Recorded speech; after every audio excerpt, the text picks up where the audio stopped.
Hello, welcome back to Campus Tech. If your iPod is not connecting to your phone or making a glitch or any of side is not working, so try this method. It will solve your problem most likely. So let's go this. So what we are doing here, we're gonna reset the AirPod, and how the reset. Let's try that thing. So first, you just take out the both piece in your hand, and this is the carrying case. So just put it back again right there and close, and then open it, and you'll see this is the sign here. So there is a button of the connecting.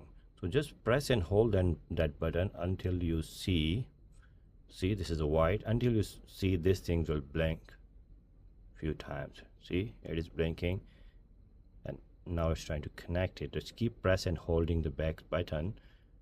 Now look at this, and after that it will reset. See, this is when you see this orange light comes up and blink 3-4 times, which means the iPod is reset. So just take out those AirPods again, put it back, and now you try to connect with your device. Sure, it will connect.